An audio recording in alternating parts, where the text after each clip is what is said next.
Welcome to another episode of Jews in the World. I'm Phyllis Zimbler Miller, and today I have a guest in the UK, Michael Newman. You'll be able to tell by his accent. He's the executive director of the Association of Jewish Refugees. And for all of us, we're going to learn about it, this organization, its mission, and what they're talking about in the future. So, Michael, go ahead and start with the organization and when it began. I mean, its origin story. Sure. Well, thank you. First of all, Phyllis, it's very kind of you to extend the invitation, and I'm delighted to be with you this afternoon. As you can see, it's a lovely sunny day here in England, in London, and I have my tea with me, so I hope you don't mind if I take a sip every now and again. It is the law here to have tea at this time of the day, so And I I noticed have you to drink I it have to out keep of up with these things. Yeah. China cup, Um, whereas I'm just laughing because the audience will see it's a China teacup rather than a mug, the way in America you would be drinking. oh, But again, it's the law here, and you have to drink with your finger extended outwards, just like you see on the crown, basically. So the AJR, the Association of Jewish Refugees, was founded in 1941 by the refugees who came to Britain just before the outbreak of war, predominantly from Germany and Austria, Middle Europa. And the reason why it was in 1941 was after they came, the majority of them came in the months leading up to the war. I mean, there was a big exodus, obviously, after Kristallnacht, November 1938, and can we from just Austria. remind the audience of the dates? Kristallnacht was November 9th through 10th, 1938, and Correct. Germany invaded Poland on September 1st, 1939. Okay, now we've Correct. situated it. And the Okay. other key date in this particular story was the Anschluss, the annexation of Austria, 12th, 13th of March 1938, after which you see this big exodus. Ironically, a lot of the Jews who left Austria then, a lot of them went first to Germany because it was actually safer there. Things were less hot. But there was then a migration on to the UK. And something like 70,000 refugees came in the months, years prior to the outbreak of the Second World War, including 10,000 on kinder transport. And let me ask you one other question. What about when the Germans marched into Prague in March of 39? Did you also get a big influx from the Czechia? Well, at the time it was Czechoslovakia. Yeah, and including, I mean, people would have perhaps heard of people like Nicholas Winton and Trevor Chadwick and others who were involved in the rescue of Czech children on the transports. And so there was, yes, another exodus, but there was also a lot of movement between those three countries. There were a lot of connections. People had families in all three of those. So there was movement around. And those who were fortunate, obviously, were able to get out, not only to the UK, some of them went to Shanghai, some went to places in Africa, wherever they could get visas to, basically. But once they did come to Britain, there was an immediate suspicion of these German-speaking refugees. And of course, in that initial part of the war, the phony war, the early 1940, before hostilities really happened and you had things like the Blitz, there was a suspicion that these refugees were actually a fifth column. They were spies. And so pressure began to mount on the government to lock up these refugees, and they developed this awful policy of internment, which saw all male refugees above age 16 to 65, a number of women. They were locked up in places like the Isle of Man, and in many cases they were interned together with pro-German fascists. And so there was this policy that Churchill became known for, collar the lot, which saw the arresting and deportation, strong word, relocation of these people to places like the Isle of Man and other internment camps, which were just horrible, terrible conditions. And that policy existed for about a year. And it was only really when there was the torpedoing of a refugee ship that was going to America, or to Canada rather, the Arandora Star, that public opinion turned, and actually people realized that these were not people who were enemies of a country, even though they were technically called enemy aliens. And the policy was reversed, and people began to be disinterred in around May, June 1941. The AJR comes to existence immediately after that in July 1941, primarily as an organization for and on behalf of the refugees. So to preserve their culture, their identity and traditions. There was gratitude to the indigenous Jewish organizations that had helped rescue them, organizations like the Central British Fund for World German Jewry, and other religious organizations that helped bring over kinder transports, for example. But the refugees wanted an organization to protect their own interests. And that's how it began. And pretty much it does today what it did then. The only big difference is that we no longer have an employment centre. We don't find much call for employment of 90-year-olds and 100-year-olds these days. But the social welfare support, the cultural activities, the maintenance of the, as I said, the heritage, culture, traditions of the refugees, that's always been integral to what the AJR is about. And it's also important to point out that these were nationwide efforts. A lot of predominantly the refugees lived in this mile or two square triangle of northwest London called Swiss Cottage and Belsize Park, for anyone who's familiar with that geography of London. But there were refugees dotted all around the country because that was where their refugee families, their foster families were, or where employment opportunities existed. So, what do you do today with the 90 and 100-year-old people? And also, who funds your organization? Well, the way the answers to both those questions are combined, because we are the recipient of a block grant each year from the Claims Conference, which negotiates annually from the German government for social welfare support. And so we are the agency in the UK that disperses that support and help directly to the refugees and survivors. So some of the 90-year-olds and 100-year-olds and the 80-year-olds are in receipt of home care and other emergency social welfare funding. Not all of them, because thankfully they might not need the help, or they have other ways of, or they're in a home now, residential home. About 400 or so people in the UK receive during a year home care support, and that cost is defrayed by the grant that we receive from the German government. So that's the primary function, that's our overriding priority.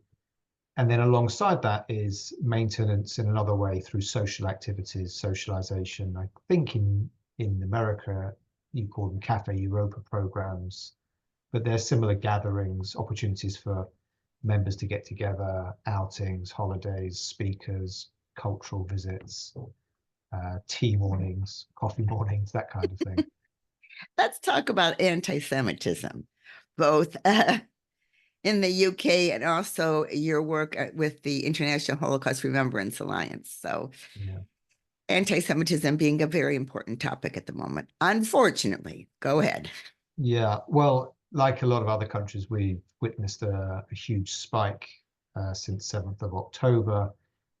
Obvious to say that for our members, it's a particularly troubling time. We know of at least one story. One of our members, her twin grandchildren were murdered on 7th of October. And it's 10-year-old twin 10-year-olds.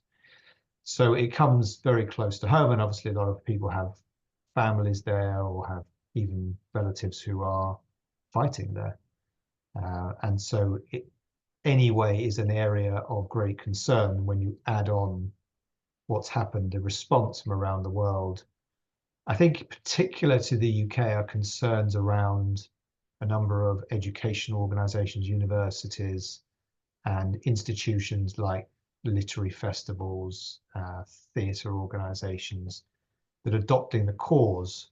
I mean, it's become known as the omni cause. It would seem to be the sole thing that people should be campaigning on and raising awareness of. And within that, the decontextualizing of what's happened. And so you have awareness raising of what's happening in Gaza, which any person with a heart would have a problem with what's going on there. But when you separate it from what's happened on directly on 7th of October and the wider context, then you have an opportunity for the hate mongers to do their worst. And so, yeah, there is a problem here. I think the extra irony when it comes at places of education, universities, which are supposed to be about encouraging discourse, debate, research. And I know America is not immune to this, so we're obviously watching quite closely what's going on there. That's particularly troubling.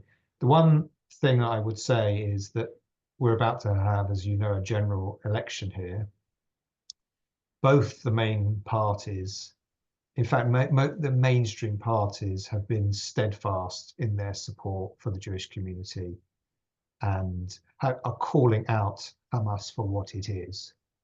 And I think partly the reason to do that is because if this problem is not dealt with, then it spreads beyond Israel and to other countries. And that is when it will become globalized. And so it's a particular issue that needs urgent addressing. But yeah, it's a concern. And I'm pausing for breath. You mentioned IRA just before, the International Holocaust Remembrance Alliance. It is a key focus of what we are looking at the moment. Very much so. So tell my listeners who might not have heard me talk about IRA, what IRA is and what's happening. So IRA started out life in 2000 as a network, an international task force of countries that were addressing issues surrounding Holocaust, education, remembrance, and research.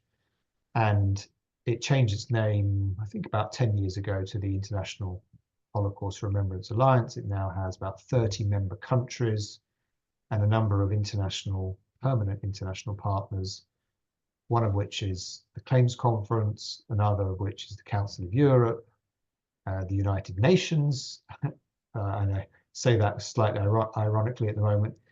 It's a big international network, and it is the foremost gathering of scholars, experts, educators, people working in the field of education, remembrance, and research. And it has three main themes. It has education, so pedagogists, whether they're from institutions or museums. Then you've got memorials and staff who work in monuments and museums around the world. And then academia, so people who are professors and scholars, looking at all kinds of things from archival access to how to curate new museums. There's something like 25 new Holocaust museums either being built or being planned. And so what we've, for example, the last meeting last week of the IRA plenary, which the UK is hosting this year, we heard from colleagues from Melbourne and Amsterdam talking about their new Holocaust museums.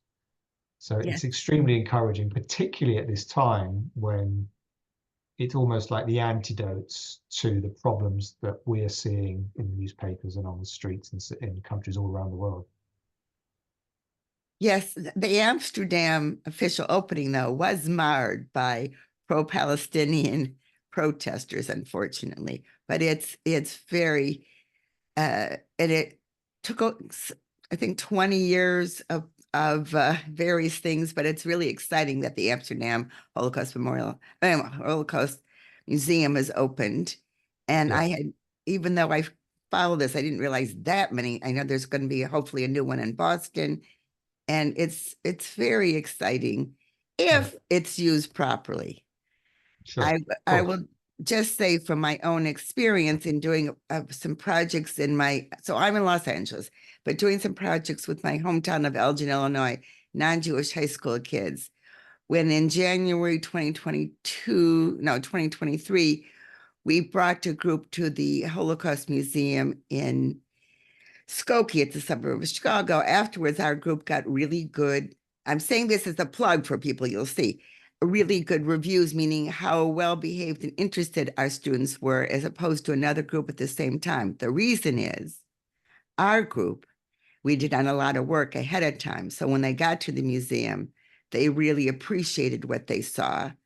Whereas just taking kids, I live within probably 3 miles of two major Holocaust museums here in LA.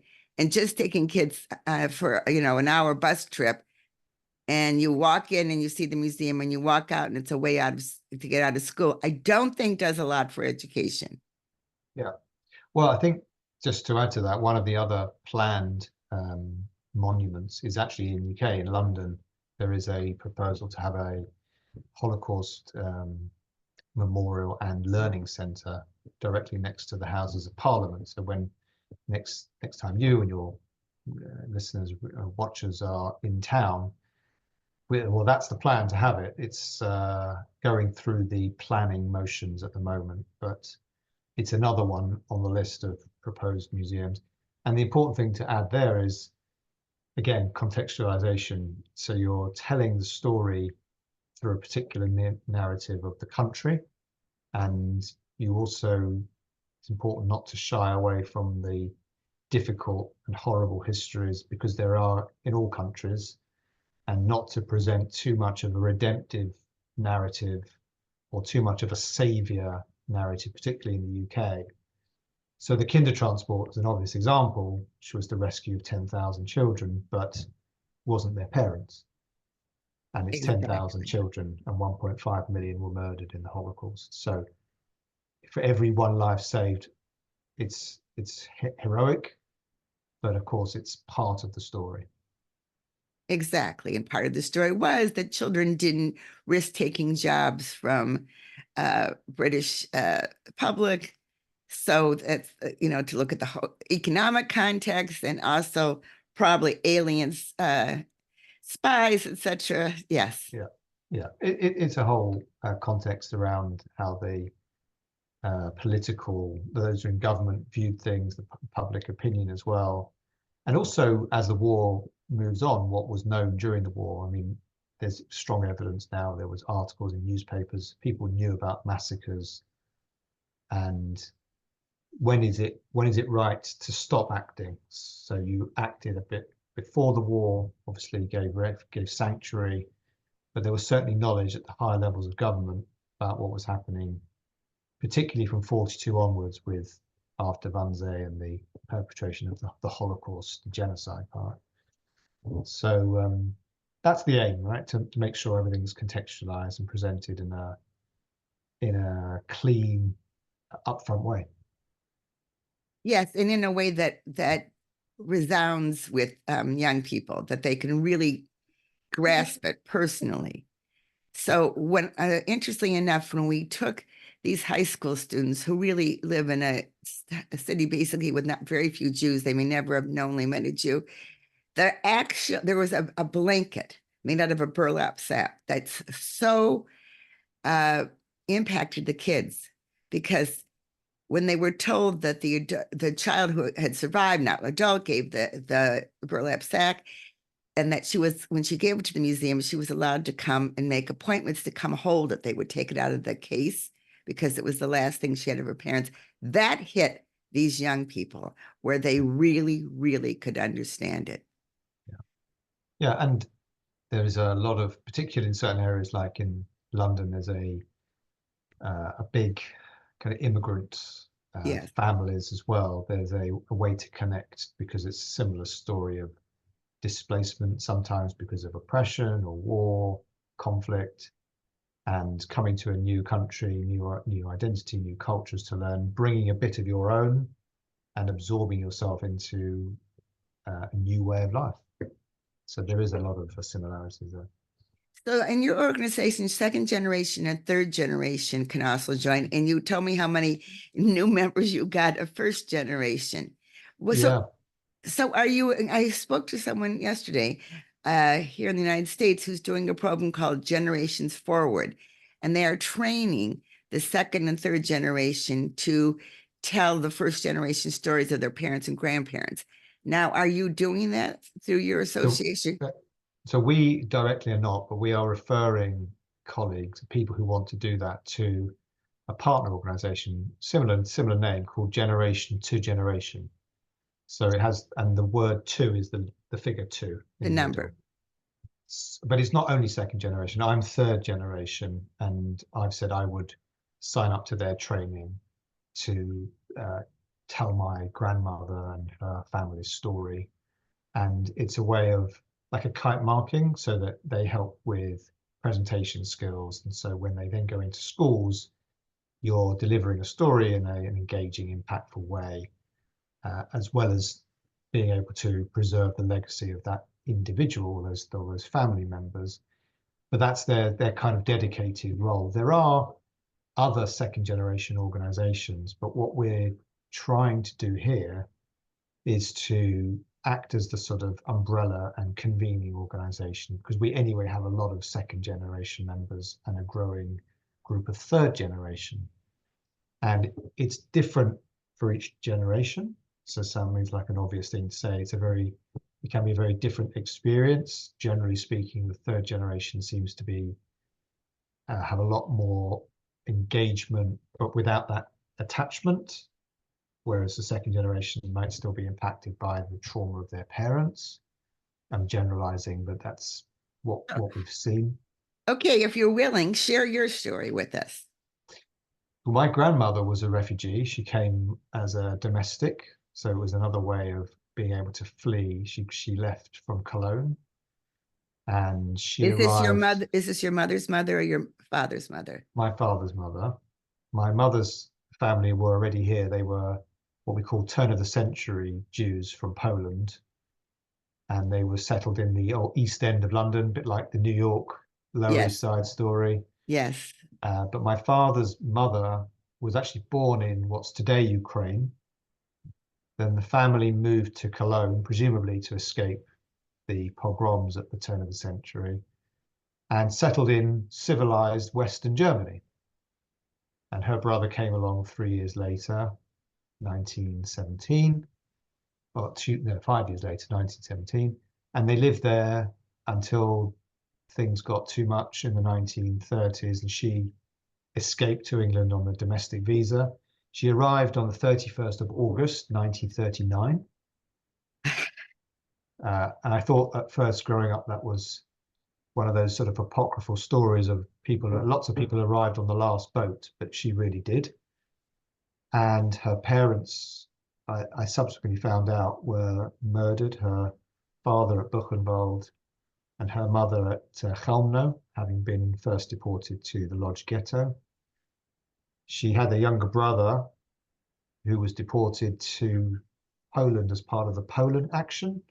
So there were Jews living in Germany who were not Germans, yes. but neither Germany nor Poland would let them in. So they kind of languished at the border. And And this then is before the start of the war. Yes, that's right. It was already before Kristallnacht. In fact, it's yes, instigated what happened at exactly, Kristallnacht. exactly.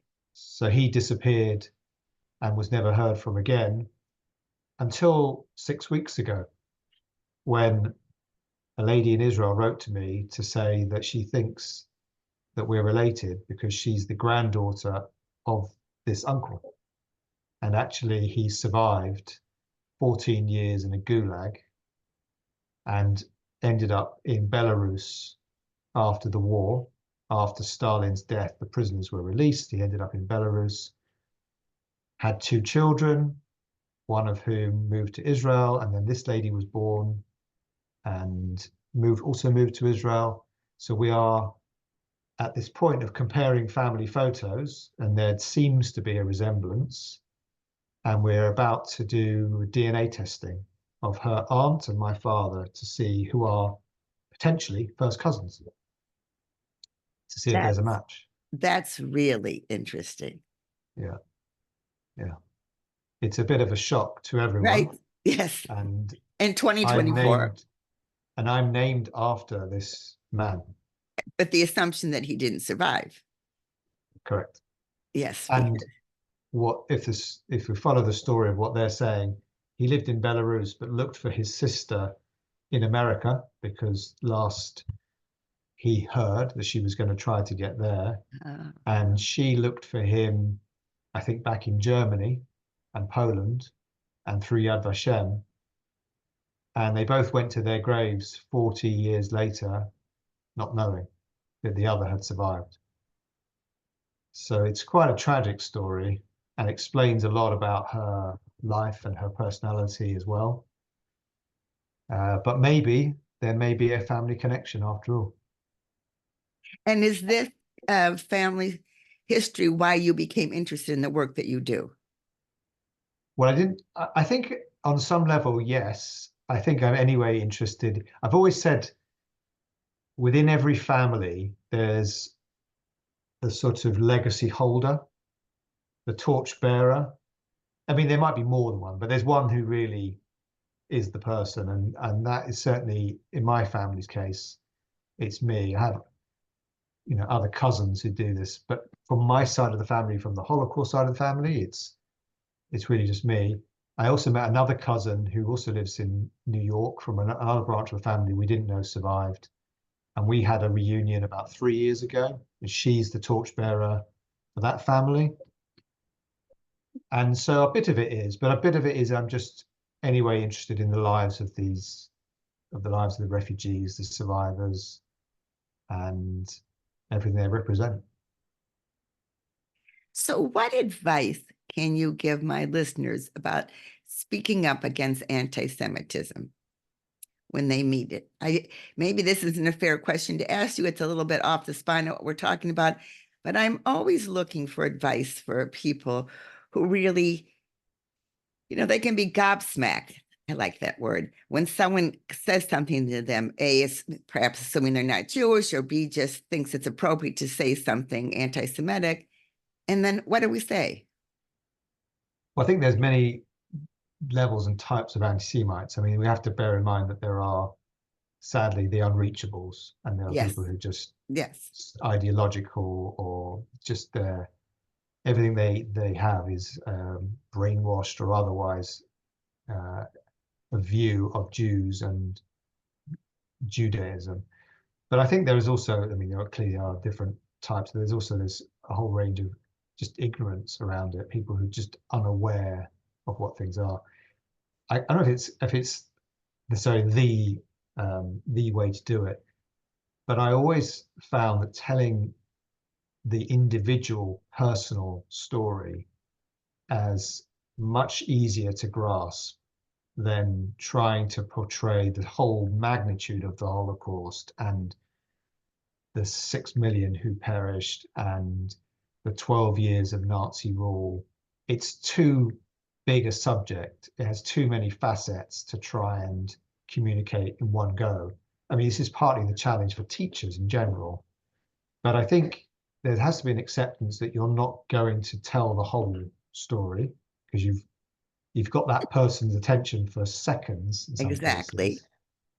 But I think if you can personalize it and talk about an individual and make a particular connection, whether it's because of where they're from or if they have a family background in a particular country, I think naturally people, when they meet others for the first time, you're anyway looking for a connection. And so it might be because you have the same soccer team or you have the same country of heritage or the same political party or whatever it is, same recipe for something. But telling an individual story and personalizing it, I think is a very powerful message, a very strong way to do it.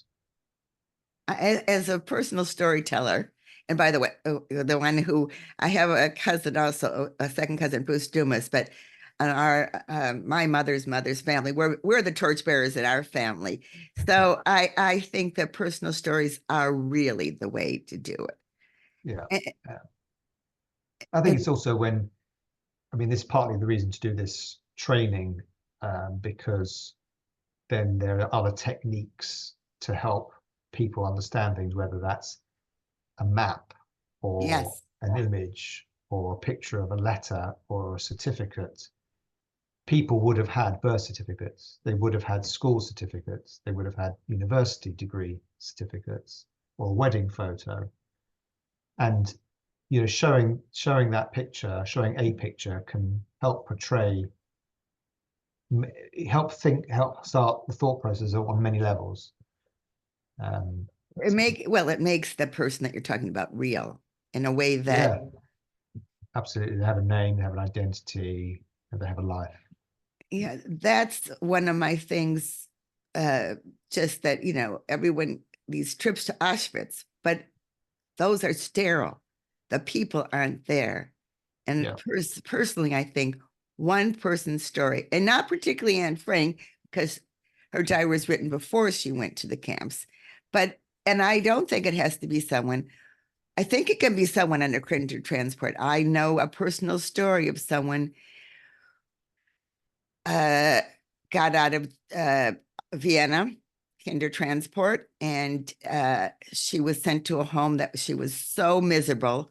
Her older sister at another home kidnapped her from the British home. yeah. So, I mean, that kind of trauma, you don't have to have gone through the camps or escaped from a ghetto for other people to really connect with the horror of the Holocaust.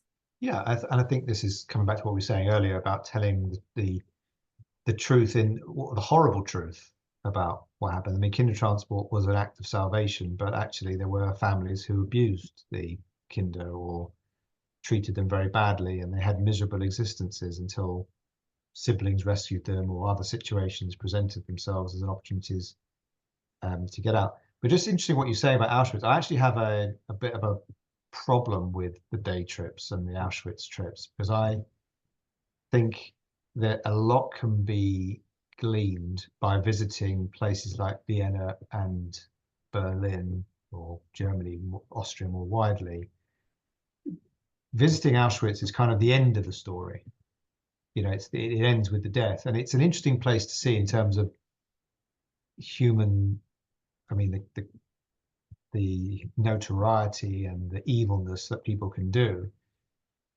But these people who were murdered there started life elsewhere, and they had lives and they had culture and education, and they were, in many cases, Berlin and Vienna are the obvious places because that's where the heart of this Nazism started.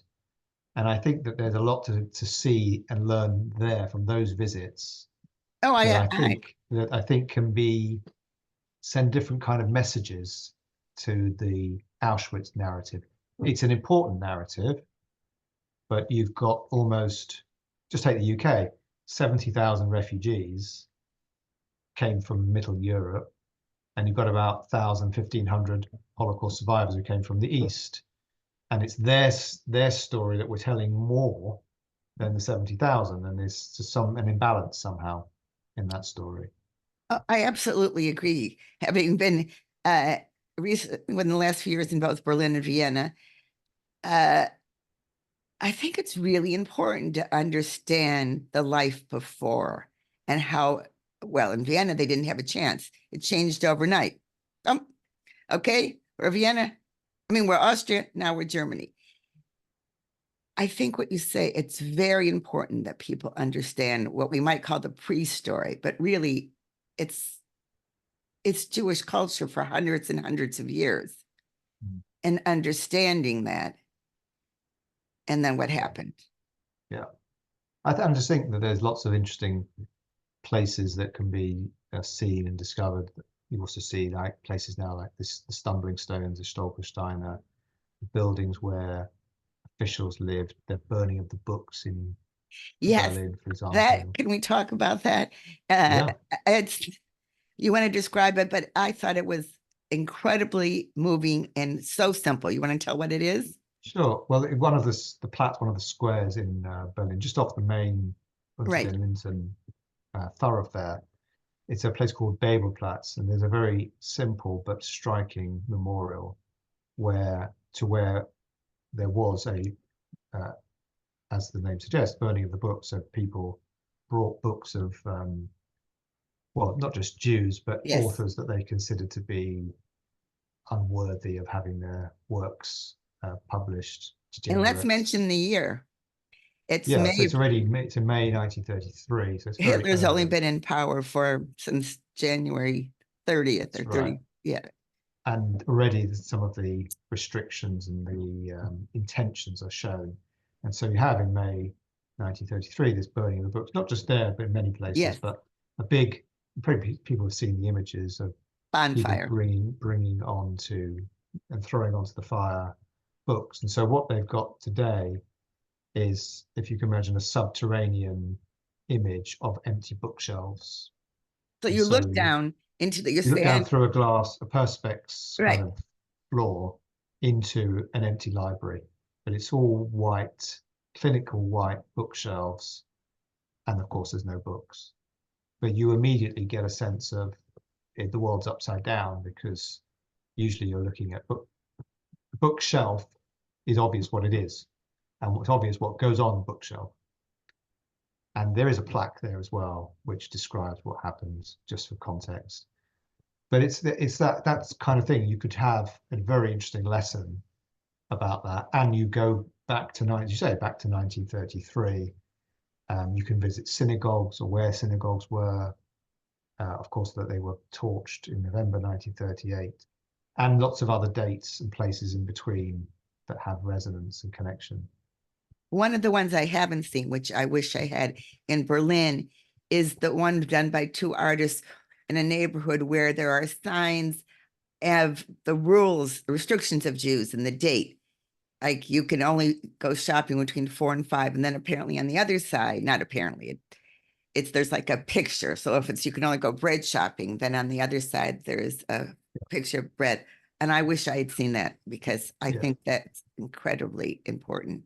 and you've we've probably both seen documents where you've got succession of rules coming in: no radios, no pets, um, like you said, shopping at certain times, no using the trams, using certain sides of the street.